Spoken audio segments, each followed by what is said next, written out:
दर्शकों नमस्कार।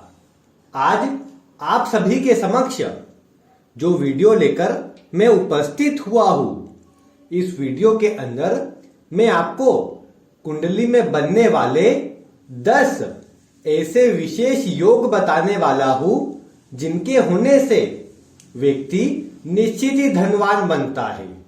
वैसे तो आप सभी जानते हैं कि व्यक्ति अपने कर्म से ही, अपनी मेहनत और पराक्रम से ही जीवन में सब हासिल करता है, लेकिन अगर कुंडली में योग होते हैं तो वह व्यक्ति को मेहनत करने के लिए आगे भी बढ़ाते हैं और साथ ही साथ व्यक्ति मेहनत करके सफलता भी प्राप्त करता है।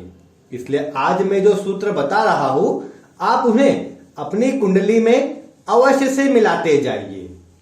आप सभी जानते हैं कि जो लग्न कुंडली होती है, एक बात क्या ध्यान रखें, ये जितने भी सूत्र आप देख रहे हैं वो अपनी लग्न कुंडली में देखें।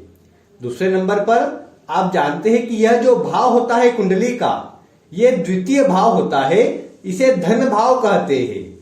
किसी व्यक्ति के पास कितनी मात्रा में धन संपत्ति रहेगी उसका विचार यहीं से किया जाता है। आज जो मैं विशेष सूत्र बता रहा हूं वो द्वितीय भाव से, लग्न से, यहां लाभ भाव से, ये जो 11वां भाव है यहां से, और कुंडली के भाग्य भाव से संबंधित है। इन 4 भावों की विशेष चर्चा होने वाली है, इसलिए आप इन पर जो राशियां लिखी है, 1 से लेकर 12 की राशियां इन भावों में लिखी होंगी। आप यहां साइड में चार्ट से वह भी मिला लीजिए कि उनके स्वामी कौन से ग्रह बनते हैं, और उनसे ही आप समझते जाइए जो मैं बताने वाला हूं। आपको एक एक ग्रह से समझाता हूं तो आपके लिए समझना और अधिक आसान रहेगा। सबसे पहले द्वितीय भाव की बात करते हैं। हम एक उदाहरण मान लेते हैं कि यह जो कुंडली बनी है यह मिथुन लग्न की बनी है। तो मिथुन लग्न की कुंडली में यहां के स्वामी, यहां पर 4 का अंक आ जाएगा और यहां के स्वामी चंद्रमा बन जाएंगे। ऐसी अवस्था में चंद्रमा अगर आपकी कुंडली में जो भी यहां का स्वामी हो वो या तो यहीं पर बैठा हो, अर्थात द्वितीय भाव में बैठा हो, या फिर लग्न में बैठा हो। द्वितीय भाव का स्वामी या द्वितीय भाव में, या फिर लग्न में, या कुंडली के लाभ भाव में, और या फिर कुंडली के नवम भाव में बैठा हो। यहां द्वितीय भाव का स्वामी अगर इनमें से किसी भी भाव में बैठेगा तो वह आपको विशेष धनवान बनाएगा। ये जितने भी योग बनेंगे वह सभी महाधनी योग बनेंगे।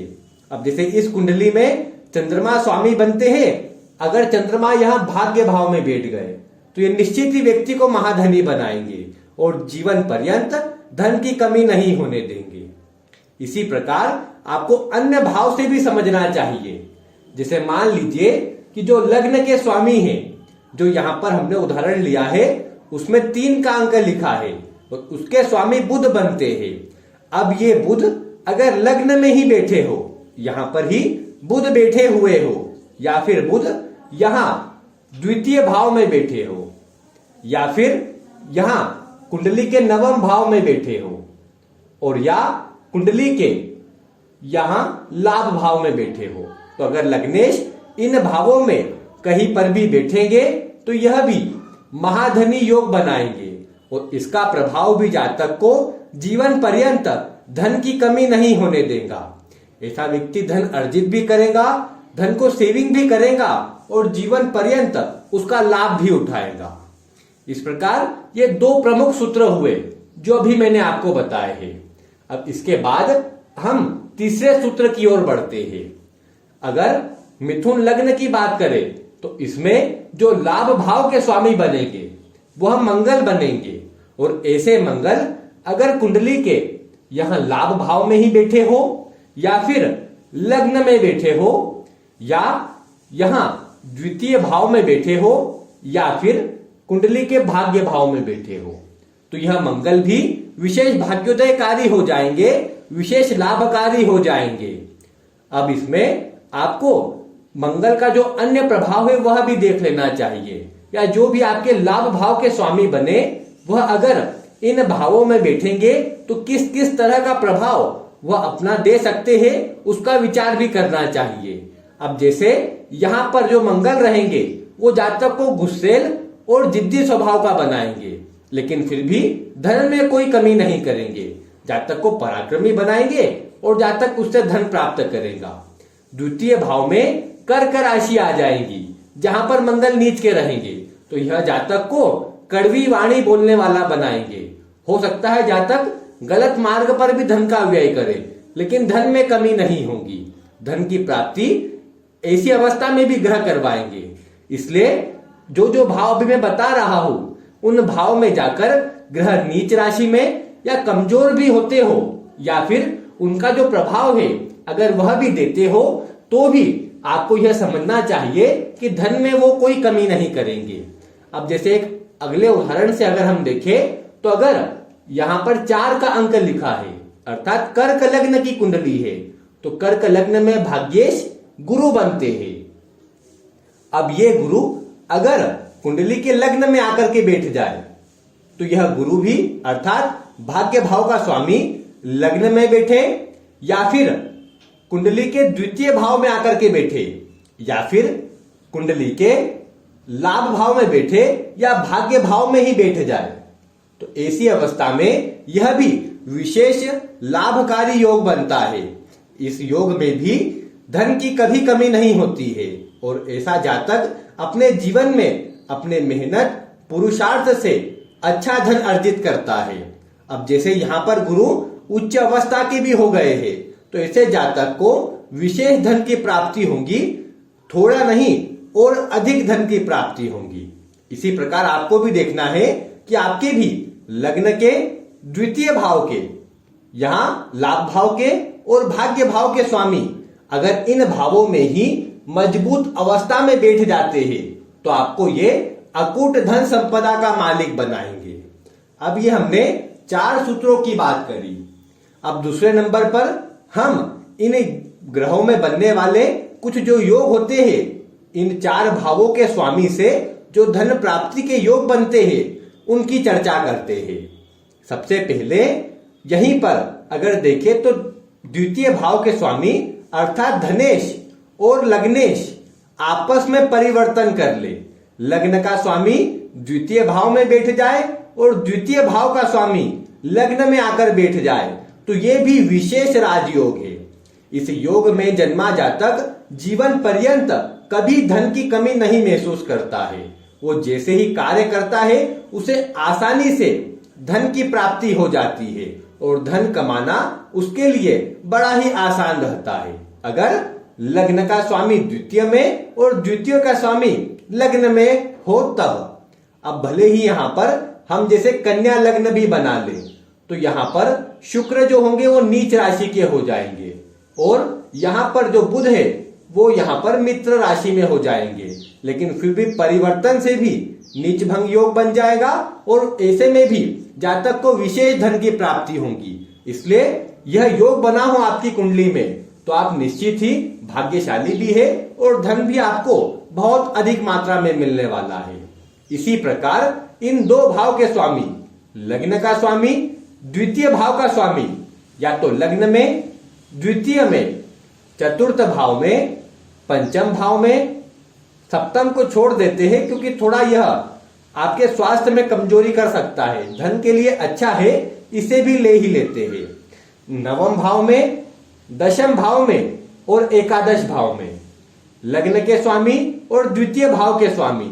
अब मकर लग्न में भले ही शनि बनते हैं, लेकिन शनि अगर मजबूत होकर इन भावों में मकर लग्न में बैठ जाएंगे तो वो भी अच्छे रहेंगे। लेकिन अन्य किसी भी लग्न में, अब जैसे मेष ही लग्न ले लेते हैं, तो यहां पर इन भावों में अगर जैसे मान लेते हैं मंगल और शुक्र यहां पर बैठे हैं, तो लग्नेश और द्वितीयेश की युति सुख भाव में होने से ये विशेष राजयोगकारी होंगी। इसी प्रकार आपकी कुंडली के अंदर भी लग्नेश और द्वितीय भाव के स्वामी अगर एक साथ बैठेंगे तो विशेष राजयोगकारी होंगे, विशेष लाभ दिलाएंगे। इसके बाद अगर लग्न के स्वामी और लाभ भाव के स्वामी लग्नेश और लाभेश अगर एक साथ इन्हीं भावों में अगर बैठे हो तो विशेष लाभ दिलाते हैं, विशेष धन की प्राप्ति करवाते हैं और व्यक्ति को अपने जीवन काल में धन की कमी कभी नहीं करवाते हैं। जैसे यहाँ पर मंगल और यहाँ के स्वामी शनि बनेंगे, तो इन दोनों की युति इन भावों में से कहीं पर भी बन जाए तो विशेष लाभकारी होंगी, व्यक्ति महाधनवान होगा। इसके साथ ही आप कुंडली के भाग्य भाव से भी समझ सकते हैं।